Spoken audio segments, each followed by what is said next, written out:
All right. Well, just want to start off with showing these two girls. Because did you guys know it's actually been 1 year, like exactly 1 year since IZ*ONE disbanded? Right, it's like April, right? Yeah, it was like April, like pretty much the end of April of last year. And I thought it was just a coincidence because we're gonna be talking about these two girls again. Dude, don't remind me about IZ*ONE, man. Think about the glory days. I forgot someone in my friend group called someone the new IZ*ONE, and I got triggered. Do you remember who that Some of was? the new IZ*ONE. Oh no, it's when we were talking with our mutual friend who was asking us who wait. IVE, right? It's about IVE? Yeah, No. who I wait. Oh, because they have Wonyoung and Yujin. Talking about Kepler. Oh, Kepler is Kepler. Right. Oh, because they came off the competition show from Yeah, someone called Kepler the new IZ*ONE, and I got triggered. Oh. Yeah. Yeah, I don't think Kepler reaches the level yet. Just my personal opinion, but we'll see. I mean, we'll see if they do. Yeah. But as of right now, it's yeah. But going back onto IZ*ONE, the two girls Sakura and Chaewon will be joining 4 other girls to form HYBE Entertainment's new girl group called Le Sserafim. So hello to everybody tuned in. You're listening to Offbeat Koreans.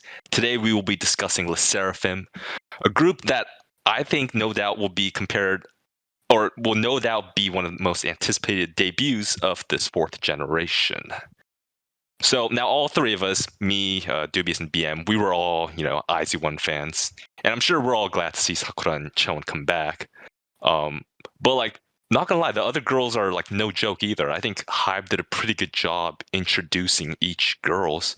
So I kind of wanted to start off by asking your kind of reactions to these individual girls, and especially who kind of caught your attention. So BM, we'll start off with you.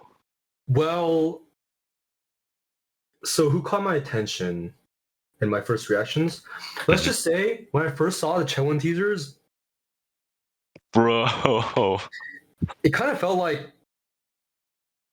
I was finally living, if that makes sense. Bro, dude, they did such a great job with these teasers. Oh my gosh, there were people who didn't like it. I don't understand it. Oh, I remember seeing those articles. They were like HYBE messed her up. Dude, I love that they're pushing like the chic direction, you know? Yeah. The thing is, I don't think a 4th gen girl group has done that concept so far.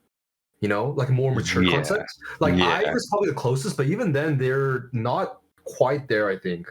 Right. You know? Right. I don't know, dude. I love the styling on them. The only like from her hair to her clothing to everything, it just matches. I don't know. Yeah, exactly. The only shoot I'm like okay on is probably the tennis shoot, but like the F1 theme and then like the racer theme.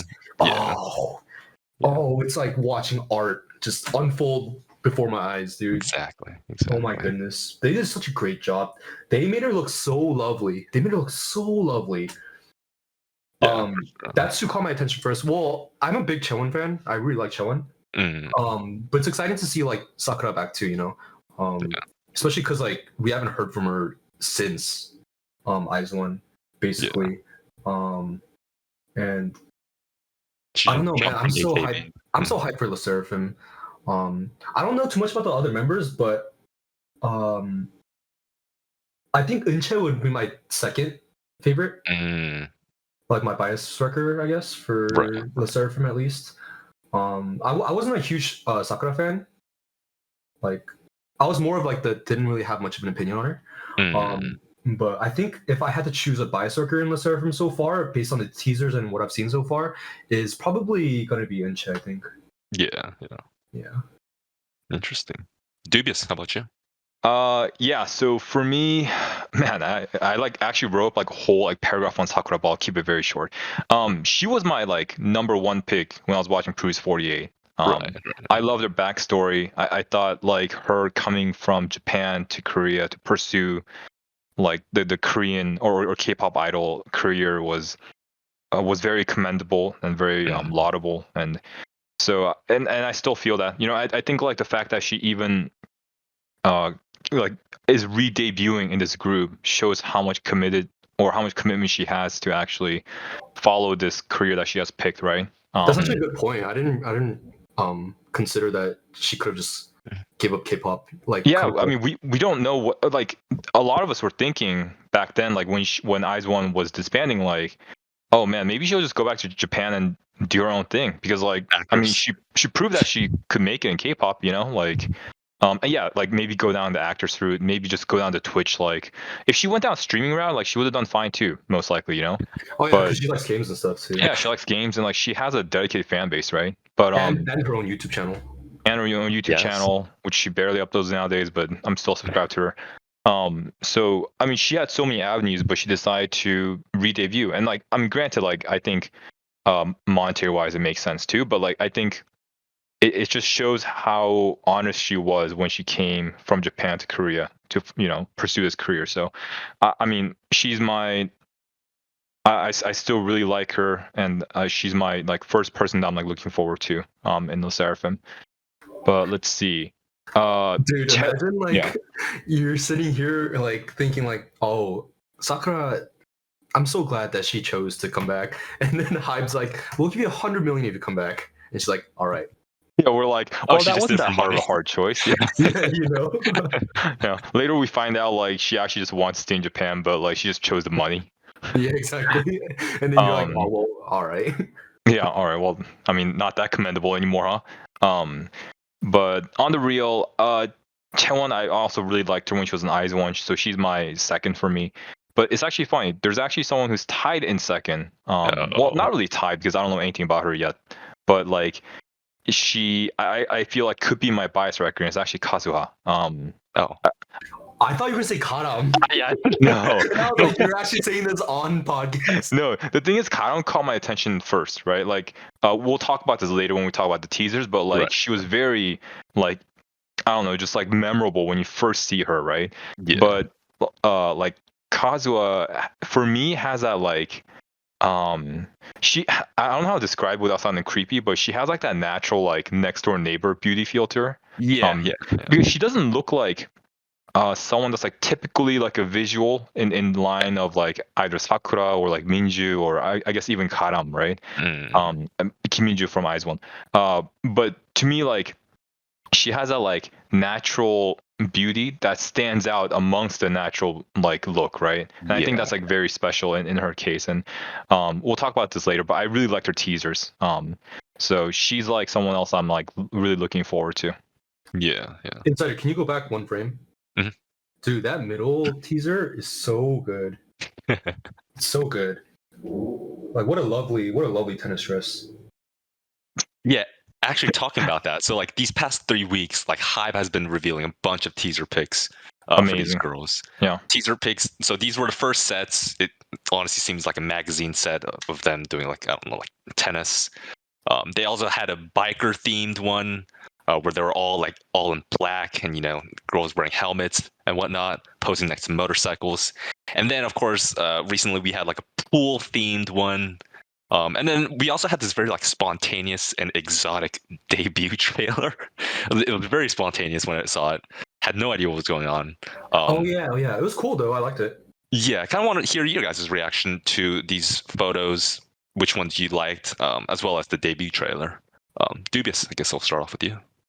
Yeah, so I'll talk about just like, I kind of want to talk about the wordless Sserafim video later, but I'll talk about teaser and like the teaser video and stuff.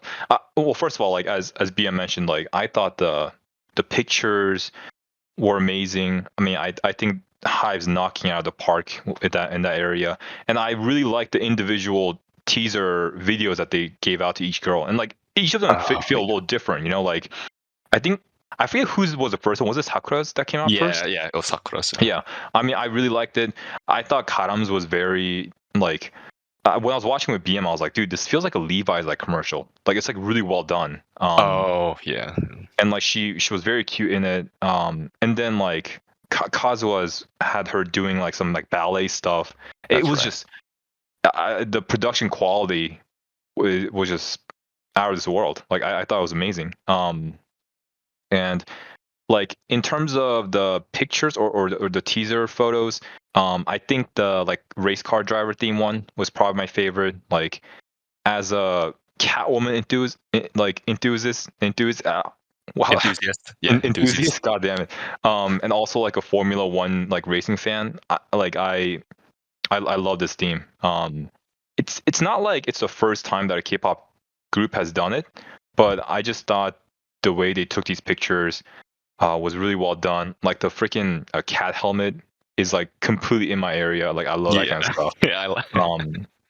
What a weeb. Dude, it's so cute. Like I don't know if actually anyone in K-pop has done that like helmet before, but I don't know if they haven't. I don't know why no one's thought of it. I just think it's so cute. I think the extent was probably just a biker helmet, you know. Just the what? Just the biker helmet was probably. Oh, just the biker helmet. Yeah. And then we've seen like biker or like biker helmet things like that before, but I don't know. Like the helmet when I saw it, I was just like, oh, this is new. This is dope. And I really like the mermaid theme too, or like the pool shot ones. I thought overall like all the girls looked fantastic in these photos. So, I mean, there's no more things I could say besides that. Like I loved all the photos. Yeah. So I actually don't have too much experience with like BTS or like Tomorrow by Together marketing, right? Right. But man, oh my goodness, HYBE's marketing team is such a godsend. Holy crap! I didn't think they could take Chaewon and just improve her, right? But here we are. Oh my gosh! Oh my gosh! I couldn't even say oh my gosh. Oh my gosh! Oh my gosh! Oh my gosh, man! So lovely. I love this concept. I just love how they're going with the editorial concept. Just having photo shoot after photo shoot with these girls where they're like posing as if they're in a fashion magazine or something, right? I love it. And like Dubious knows me well enough to know that like this appeals to my like interest so much, you know. Like I'm big into fashion. I love like design and stuff. Man, I just can't stop looking at Chaewon. I can't believe it. It's a weird feeling, but it feels like I'm watching someone like graduate, you know, like someone close to me. It's like very, very proud. I feel very proud, like Buddha 10 stuff, you know. Yeah. Man. What was the other question? Can we talk about the videos, like the teaser videos and stuff? Yeah. BM, you can start off. The thing is, I don't quite remember too much of it. That's the thing. I was gonna mention that because it's all very high paced. Or so okay. So I think what we're both talking about is the "My World is My Oyster" video, right? Yeah. For me, it's like a really simple take though. It's like I actually didn't like it. I thought it was too boring. And it's like because the trailer itself was kind of abstract. It reminded me a bit of like, you know, when NMIX did the video where like Lily M goes like, in the beginning there was a blah, right? I was actually gonna say it's a better version of the NMIX one. You know what? I disagree. I actually didn't think it was better because like the thing is they showed all the girls, right? Which I think people can be like, oh yeah, like cool. Like I think for that, like I think it might be better. But I actually thought it was like it had a lot of sequences that were just really boring. And maybe the point of the video was to show the girls. But like I think going from the individual teaser videos to this, it was like, okay, that was a step down. Like if we had seen this video first and then we saw the individual trailers, then I think it would be like, oh, okay, cool. Like it's packaged, like the individual trailers are a bit more like it's condensed and packaged a little better, right? But with this video, it was just there was long sequences. It was abstract, so there was no story. I just and like the first shots of Garam like falling into a car, like Oh yeah. And here's the thing. I didn't mention this, but like so Yoonjin, right, who I don't think any of us talked about until yet, who was also another member in Produce 48. I think her theme I forget exactly what she did in the video, but I remember distinctly thinking I didn't like a single shot that she was in. I thought like her theme was boring and like wacky. It kind of broke my heart because I was looking forward to her debut. But wait, that's my general take on the video. Did we watch it together? No, I watched it separately. Oh, I think I remember hearing that or something. Or maybe I shared the same sentiment, maybe. the thing with Yunjin, so there's a couple things that I don't like about how HYBE. There's a couple things that I have qualms with, right? Overall about the promotional stuff, and it's most of it is with Yunjin. Like, I was looking really forward to it, but her individual trailer starts off with like her painting and stuff, which is completely fine. But then she speaks English and she says, let me see if I have it. She says, I want to change the idol industry in English. I want to change the idol industry. She said it in English. Oh, did she say that? Go watch the video. I verbatim, she says, I want to change the idol industry. Oh, okay. And hey, if you're Korean, maybe you're like, oh yeah, she wants to change the idol industry. But like for me, someone who speaks English, I'm just like, hey, don't say that because that sounds like something Korean would write, right? Like that's not what we. I don't know. It was so like very like music is my life kind of thing, you know? Yeah. And it starts from that and to the trailer. I didn't like a single scene she was in. It broke my heart. Yeah. BM, I don't know if you really remember much of the video, but the reason why I don't remember too many scenes either was because it was very high pace. It was like flashing back and forth like every time. The only shot I remember of Yunjin was like she was like dancing in this like dark parking lot area and like doing like some like whacking moves with her arms. Oh yeah. And it was trying to show like I was genuinely trying to see what like the storyline was behind it, but I couldn't tell. And then the song, which is "The World Is My Oyster," which is kind of like the intro song, I think was to kind of give a vibe of what this final group is. But it kind of gave me a similar concern with NMIX's Tank song. Like I was kind of worried because the song doesn't seem like it's like building up, or if anything, it sounds like very monotone. So if anything, I think the song kind of made me feel worried, and along with seeing what like the video was offering, I was just like, I don't know, and like especially with the choreography, I was kind of like concerned about it too. so yeah, I didn't really like it either. But I do want to actually move on. I think BM might have been watching it. I think he might have take. Oh yeah. So I remember my thoughts on this now. I liked half of it. I know this sounds weird because it's basically like they're the same except they're going in reverse, kind of almost. But I remember liking half of it. I think the latter half. So my brain. So when I watched this, I was kind of confused. On the concept of it, right? Like, or like maybe the purpose of it, the purpose and intent of this video. Maybe that's where I was kind of lost because like I know it's kind of like a member introduction general teaser, right? But it was filmed in more like an experimental film. Yeah. And I like how you mentioned like it was too fast paced, Insider, because like if I had to like think of an analogy, it'd probably be like Club Lights, you know, where like it's like mostly dark, but then the flashes you get are just so sequentially fast that it's kind of like sensory overload, right? Where it's a lot of stuff, but I kind of can't process it, you know? Yeah. So maybe if I had an explanation of like what the meaning and the purpose of this film was, maybe I'd have a different like opinion or perspective. But just taking it visually, I mean, I like it. I think it's a lot of eye candy, right? But aside from that, I don't know much. I don't know like what else I can say about it.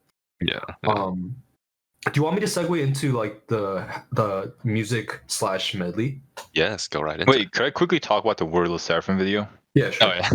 Oh yeah. So I mean, if for anyone who hasn't watched it, go ahead and watch it. But it's like a 10-minute long video where like the members are asked different questions and they get to share their answers, and we learn a bit more about them. Yeah. There's like two questions I thought was pretty funny. One was they were asked, when do you charge your phone? Eunche said midway. Garam said about 10 to 15%. Yunjin said 6%, and Kazuha said when it dies. I thought that was really funny because who the hell does that? And then the other question I thought was really funny was they asked, what do you want to be called when you debut, right? And Chaewon took a page out of Yoonjin's notebook and said, "Born to be idol." That's what she wants to be called. Cringe. Garam said, "Ending fairy." Definitely a former bully. Wait, hold on. Was it yeah. what do you want to be called or what do you want to hear? So in the English translation at the bottom, it was, "What do you want to be called when you debut?" I think the translation was off. I mean, it's not like what you like it's not asking for alias. It's probably like what kind of things do you want to be known as? Yeah, exactly.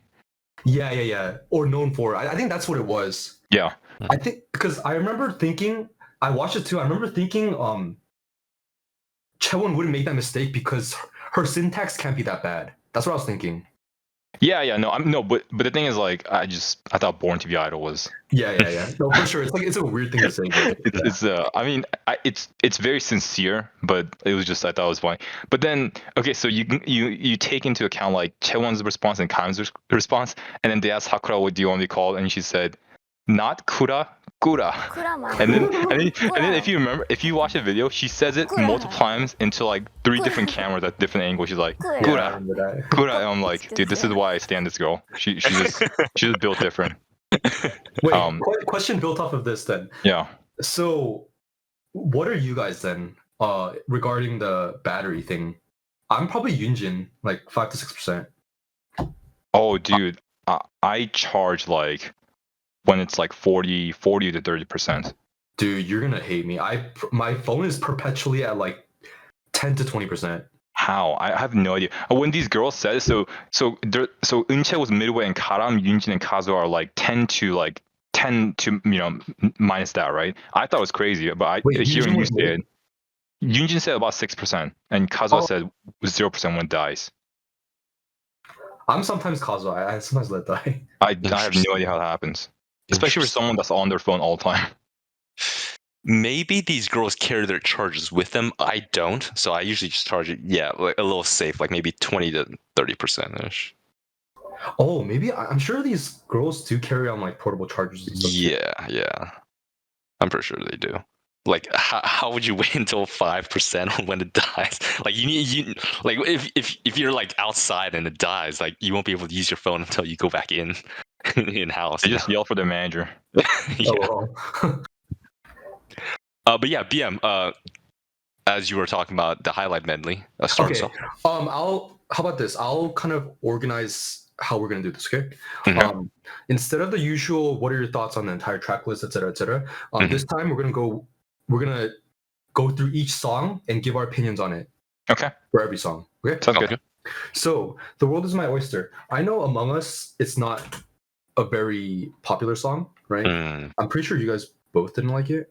Yeah. But for me, I liked it. The reason why is because I'm a huge sucker for like club electronic percussion. That's exactly what it sounded like. Yeah.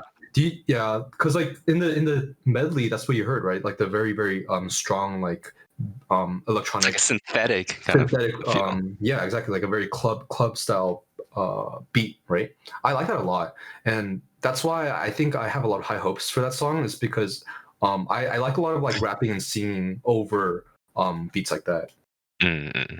Yeah. See. For me, so it kind of sounded like a song that would play in like a fashion show or like a fashion like commercial song. And I just don't know where the song would go. That's the reason why I'm like hesitant about it. But my hopes is that what we heard is like the beginning part of the song, so maybe it'll build up later. So that's why I'm like, I'll hold my judgment until I listen to the actual song. But my first reaction is like, ooh, I don't really know if I like the song right now. For me, it has to do a lot with, it felt monotone for me. And like in Dubious mentioned, it might be they just kind of took one portion of the song and they kind of repeated it over and over. But it's an intro song. It's 1:47, so I don't think it's going to build it that much. I think it's just to kind of like give a feel, like a mood. And I think Fearless, which is kind of the title track, is what it's kind of supposed to lead up to. That's like The World's My Oyster and Fearless. I felt like these two songs kind of are supposed to go together. And Fearless is kind of, the stage song. And I guess, kind of going into this next song, Fearless, what I kind of got was this very chic and very like mature theme, which I think is what the vibe of this group will be. And apparently the CEO was also a producer for it, Hitman Pang. Don't say that, but yeah. And I don't know. I'm a little worried listening to Fearless as well. This song, it doesn't seem like it's hard hitting, which isn't the problem. I think it's supposed to maintain a very like soft and chic kind of mood. But it's hard in the K-pop industry. It might be a little hard to hit with like the general audience. So unless HYBE Entertainment does a really good execution and delivery of it, there's a lot of ways it could go wrong. I don't know. What's your guys' thoughts on it? My turn? Yeah. I think Fearless. So what I liked about Fearless was I liked the bass line. It was like very groovy. Dun dun dun dun dun dun dun dun dun dun, dun, right? I'm fearless. I like that. But I think I do share the same sentiment where like I'm afraid of the song being too maybe muted because they're already maybe it's just that part, right? But the vocal is very like kind of in a hush tone, you know? And it's already monotone too, so it kind of blends into the song and doesn't really stand out. So I'm wondering like for the title track, maybe it's too muted. You know? Yeah, that's probably my take on Fearless. I mean, I'm welcome to be wrong. Like I welcome me being wrong all the time. Like please prove me wrong. But that's what I expect so far, you know. Yeah. I mean, I share the same sentiment like with you guys. I just like I'm hoping that the part of the song that we listen to is just like the quieter part, and maybe it'll build something. It's not that quieter songs can't do well. Like we've seen with I don't know if this is the best example, but with like Psycho, right? It's not as like out there and like upbeat as like most like girl group title tracks are, but like it has a strong melody. But I do think like it's harder for those kind of songs to I think go well with the general audience than like something that's a bit more upbeat. And so I think as a title track, I'm just kind of like, ooh, like I wish they would show us more. And I'm kind of surprised, like if they're hiding it, I don't know why they would keep hiding it. Maybe they want the music video drop to be like out with the bang. Surprise. Yeah, a total surprise. But I feel like nowadays people kind of like even in like movie trailers, like they try to show the best like parts of the song, you know, or like best parts of the movie, then rather than holding it out on the audience. So I don't know, like thankfully it's not like like Tank with NMIX, like it's not freaky fishy, like it's not like I listen to his song and it's like, oh my god, this is bad. No, it's like it's fine. It's just I don't really know if it has what it takes to be a good debut title track. I mean, because this is also their debut song, so Wait, something that just popped into my head. So so this is a similar situation, I think, or this could possibly be a similar situation to Stacy's Run to You, right? Because when they came out with teasers, one of the teasers was Shion singing the bridge, right? 상관없어 멋대로 생각해도 돼. 아무튼 날 사랑하기 때문에, right? And it goes into the instrumental, right? So I'm thinking this could be like a part like that, and not actually the chorus. Let's hope. Yeah, this is my copium right now. But yeah, that's something that popped into my head just now. Yeah, very possible. Because like we've been noticing a trend where like the bridges aren't like crescendoing like they used to. Yeah. It takes a different turn. Yeah, very. Like people are getting creative with their bridges and stuff. Right. So we never know. But it's a risk too. Like there has to be a good delivery of it from like a turn of sound. And not gonna lie, a lot of groups fail at doing it. Like Stacy's an exception. Like they have a really good producer in the first place. I think that's why it helps. And also they have good vocals. But yeah, getting that combination's really hard. Not gonna lie. BM forgot who Stacy is, by the way. Yeah, going on to the next song, Blue Flame. This one actually, two of the members were involved in producing, Chaewon and Yunjin. Any thoughts on this one? Who's first? I can go first. The only thing I wrote for this is sounds fun. That's all I wrote. Yeah, no, it's definitely a song that seemed like it has a little bit more liberty and like teen youth and whatnot. It sounded like the most girl group song for me. That's all I could say. Bien. Okay. Sorry, I was also listening to it just now.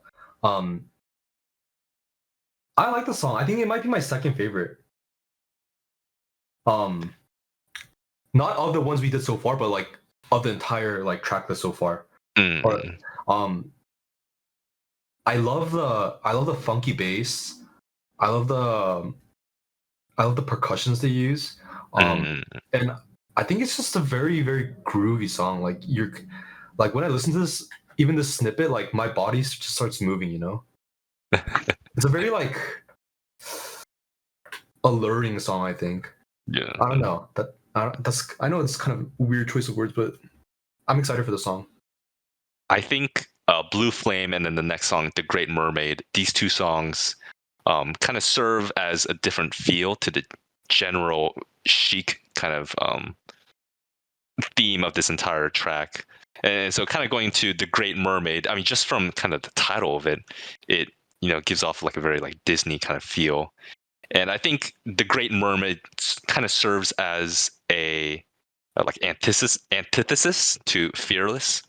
And so for me, actually, The Great Mermaid was my favorite track from this entire medley. How about you guys? Dubious?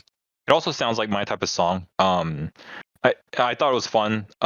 When I was listening to it, it actually gave me a bit of like aespa vibes because there was a lot of like game sounds in the background. It kind of sounded like the beginning of like Next Level and like Savage. But yeah, I'm looking forward to the song. I don't like the title, but I'm looking forward to the song. Yeah. Dude, the song just reminds me of Tron. Oh yeah, I love that movie. It's very Tron-y. That's all I have to say about it. But I have a lot to say about Sour Grapes, though. Yeah. Should I go? Yeah, go ahead. I love Sour Grapes. I think Sour Grapes is my favorite so far. After hearing The Great Mermaid again, Great Mermaid might be number 3. But Sour Grapes, I really like the song because it's perfectly my style. I really like how the track sounds so dreamy and trance-like TRANCE. I don't know. I love it. It makes me so happy. It gives me such a very, very, very good like mood, you know? Yeah, my man's about to cry. Yeah, no, I just wiped away a single tear that rolled on my cheek just now. Yeah. No, I mean I agree. Like I wrote here, sounds like my type of song. It's also very different from the other songs in the album. How long does it take you to write down these dissertations of analysis, bro? No, this was real quick. I listened to it, I was like, sounds like my type of song. Sounds like my type of song, and what was the other one? Oh, sounds fun. Sounds fun. I mean, I'm not a musical person, so when I listen to it, I'm just like, this is good or bad or right? It like I said, like this song sounds very different from the other songs in the album, and I think side tracks allow groups, of course, to experiment and definitely not like be as enclosed by the group image that they're trying to give out, right? And like we can definitely tell that like Fearless is definitely like the type of song that like the company's like, okay, this is who the Sserafim is, right? Whereas like Sour Grapes and The Great Mermaid and those kind of songs seem more like, all right, we'll try these out. Like this is what the girls can also do. And like if this is like what's really popular, then maybe we can kind of mold their image into something that's slightly more like this, right? But yeah, I really like Sour Grapes. So I'm looking forward to it. Oh, this song also reminded me of like a Red Velvet B-side. Oh, that's music to my ears. Which is not an insult. No, yeah, 100% not. Please don't attack me. That's not an insult. I like Red Velvet B-sides. No, Red Velvet B-sides slap. No, I'm trying to protect myself from comments, dude. Dude, it's okay. I'll respond to that. Yeah, I guess this track, it kind of highlights what a lot of companies do, and we especially saw this with Kepler's debut track. Kepler literally had 2 songs. They had Wadada and Mask, and those 2 songs are like totally different, And I think what we see here from these 5 songs, it's presented as well. And I think HYBE is kind of following that formula where they have their intro and their title, which is supposed to represent the group, and then they have these other songs which are kind of like on the opposite spectrum. So if people don't like the title, at least they like these other B-sides. And it's kind of to like gear towards like the public audience as much as possible. Dude, but the title track has to be good. Like the general audience will not care about the B-side. Yeah. I guess since most probably won't even listen to the entire album. Yeah. The general audience will not listen to the entire album. Yeah. Dude, who are their stylists? I'm like looking at these photos. Oh my goodness. Of course, the art major is thinking about that. I did want to go into the last question, which is, and this is a more broad question, so feel free to open up by anything, but expectations about the group and the members. And I'll kind of start off, and while you guys gather your thoughts. But for me, like I don't know, I don't really know exactly what direction this group is going to go besides their genre of song, and like from there it's just all speculation. I can say what I expect from the members though, and it's this. I feel like Hoyunjin, who's the girl at the bottom left. I feel like the industry. Yeah. No, I feel like her, if anything, is just gonna be kind of the background. I feel like she's just kind of serve as the main vocal of this group, and that's gonna be it. She's gonna be like Wendy. Yeah, she's gonna be like Leah of ITZY. Like she's just kind of gonna be the one who speaks English well and is the main vocal, and that's it. Yeah, I'm not the villain for once. Hey, let's be honest. No, I can see what you mean. Yeah. And the girls that I do think are going to stand out, number one, is definitely Sakura. I think her fan base, if anything, will only continue to grow. Chaewon, I think, will find some very new fans, people who really do like her styling. The one girl, though, I do really want to mention is Kim Garam, who is the center here. She kind of gives off a very like Wonyoung vibe in terms of kind of like baby face, but she also does have I remember when I first saw her, like I was like, she has a combination of like a Wonyoung face and like a Jennie vibe. I don't really know how to describe it, but she gives off like if Sakura isn't the center, I could also kind of see Garam being the center as well. It might have to do with the fact that she's very tall and she kind of fits into this chic kind of vibe, and I think she has kind of like the face that Koreans would like. And I haven't even talked about her history, but just kind of seeing her history, she does seem like she's not too much of like a reserved figure, let's say. And usually when you do want to catch attention, you kind of have to be like like the out there kind of type, the one who kind of takes risks. So that's kind of my expectations. Dubious, what about you? Okay, so I guess I answered this question slightly different, but I guess it's a different take. I kind of am thinking more about like how well they'll do, kind of thing. I think they'll do well no matter what. I just can't see a way that they don't do well. Like even if you look at Fromis9, who is under a company that got bought out. Is under players who went under HYBE, right? Their most recent album like did the best that they've ever sold.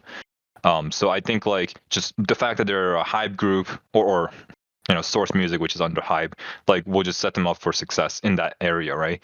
I think like there was an article on All K-Pop that was released on April 27th. That was like the pre-orders for the album has already hit like 270K. Yeah, that's right. Like, okay, so I think they'll wipe the floor with most groups when it comes to like album sales, and I think it's like expected of them. Like if they do worse than IVE or Kepler, honestly, like it should be a bit of an embarrassment. And like because like people could say like, oh, IVE, like did they already have like 2 like IZ*ONE members? It's like, okay, well then we have 2 IZ*ONE members here, like and it's from a bigger company. So then for me, like when I think about it, I'm like, okay, so like we already know they're gonna sell well. Like what's gonna actually separate them from the other groups? Or like let's say in 5 years, like how will we look back and be like, oh, this group like was successful amongst 4th gen, right? And for me, I think like they need to achieve 2 things. One is like their songs actually have to be good. You know, like yes, like we know they'll sell well, right? Yeah. Like okay, we know Kepler's sold well. We know IVE's like debut song sold well. We know most girls groups like if they're worth any salt, like they'll sell well, right? So like my question is, in 5 years from now, like will their songs be played in like or like covered by like survival group TV shows? You know, like that's the thing that I'm looking for. Like will even if you look at like a group like Miss A, right? Like their songs are always played. Like Good Girl, Bad Girl, Hush, like Goodbye Baby. Like those songs always pop up here and there, right? And I think like they need something like that. They can't just have like songs that sell well. I think they need songs that like will stay in or will last the test of time. Or last the test of time. Or change the idol industry. Or change the idol industry. And the second requirement, I think, for me to say that they were successful is that they need someone in the group to be like the Wonyoung, or like the Suzy, or like the Jenny, like the Seolhyun, the Irenes, like and like et cetera, et cetera. Like I think they need someone to pop out. Someone that the population will remember them by, right? And I like we know Sakura has a big fan base, you know, like I'm a big fan of her as well, but it's just I don't know if Sakura is going to be the person to be like the one of the group. Maybe she can, but I think the fact that she's a foreigner, like just being completely honest, and the fact that like her Korean isn't up to par as like all the other aforementioned girls, like will make it very hard for her to kind of hit that legacy, or like hit that peak. And maybe someone else like Garam will do it. But that's my one worry for them, where it's like, okay, what's their individual legacy going to be like? Sakura can be very big internationally, but in Korea, I don't know if she'll become any more famous than like, or like if she'll be significantly more famous than how she is now already. Yeah. BM, how about you? What I was thinking about was maybe they're direct competitors. And for me, it's really weird because when I think about it, I know like I know they're a fourth gen girl group, right? So if you think about fourth gen, that includes like aespa, Stacy, etc., right? But like when I think about it, I don't think like I can't think of like aespa or Stacy being their direct competitors. Like what my brain goes to is like IVE, you know? Because they're very new. Maybe they're both so similar. That's why, like as a group. Yeah, I don't know, but like, I don't really know how well they'll do in like such a saturated market, you know? Yeah. I'm sure like album wise they'll do fine because they're they're a high group. Two, they have Sakura and Chaewon, right? Former one. So they'll probably be set on that. But like I don't know, what direction will they take? Maybe this is like what I hope, but like I hope they keep this like very very chic style, you know. I think it's kind of refreshingly sharp. Kind of like aespa, you know, but a little bit less experimental. In terms of like styling. Regarding the songs, I'm not sure, but I like it so far. That's probably like my final thoughts. Yeah. Well, I do want to talk about one specific member, just because for some reason she's gotten so much media attention recently. And that is none other than Kim Garam, who was not an IZ*ONE member, so she wasn't getting attention for that. But it was because of her history, her youth in particular. And I kind of wanted to end off with this because, holy crap, like being a school bully in Korea is like an automatic way of getting canceled in the entire industry. And it's something that is worrying because they're just starting off, and like, you know, just one girl could kind of like taint the image of the group.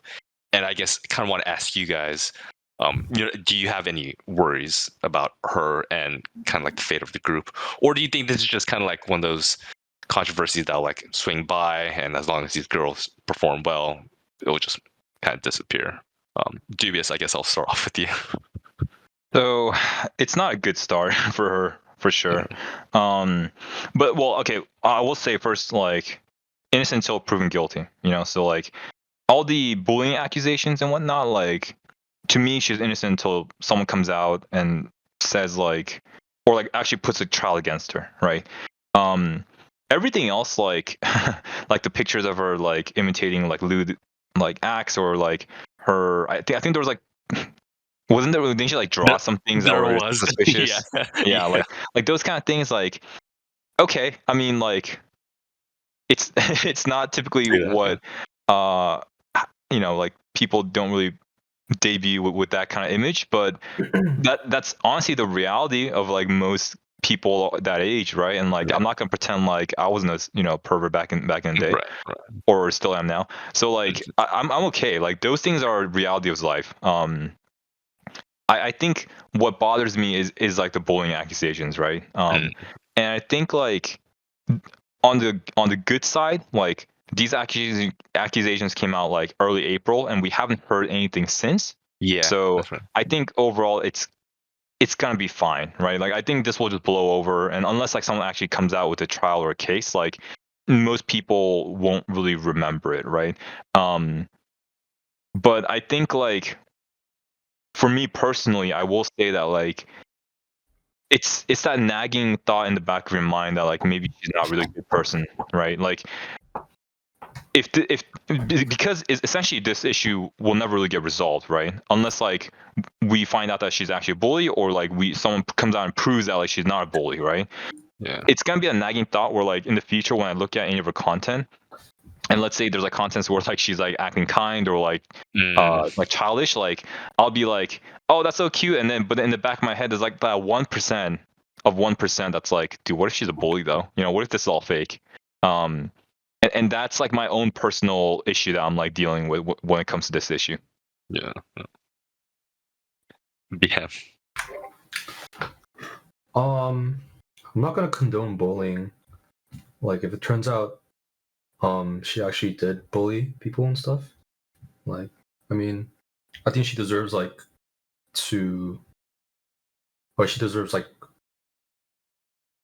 whatever like punishment, like, I guess you see fit. Yeah. For me, I don't think like kicking her out of the group is like fair. Maybe suspension. I don't know. Yeah. I don't know how to go about that. But regarding like the sexual stuff, I mean, like, they're like teenagers entering like puberty, right? Would it be as big of a deal if like a guy did it? Probably not. Probably wouldn't be a big.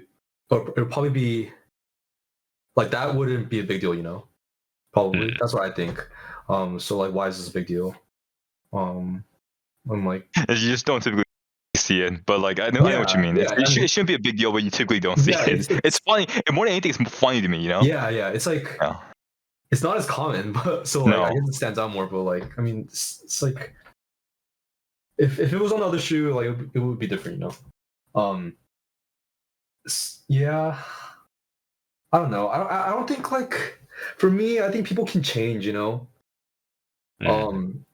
If it's still like a recurring pattern, then like, I'll be like, I don't know about that, you know? But like, Yeah. like, I think people deserve a chance to like change. Yeah.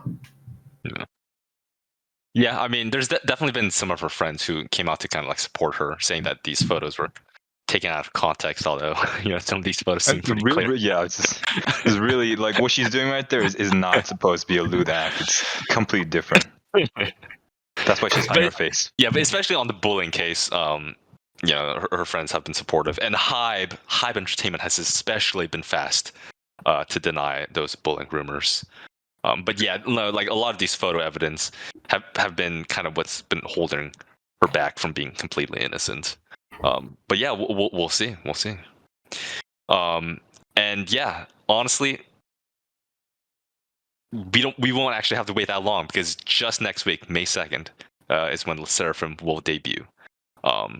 And we will continue to discuss these girls as they debut and as they continue their promotions. So make sure to watch our future episodes on that. And if you want to hear other reactions to the current ongoing season of Queendom, then make sure to follow our channel so you don't miss out. Tell us below in the comments what you thought about Le Sserafim and about any other ideas you may have for us to react to. So thanks for watching, and see you guys next week. Insert giveaway, whatever.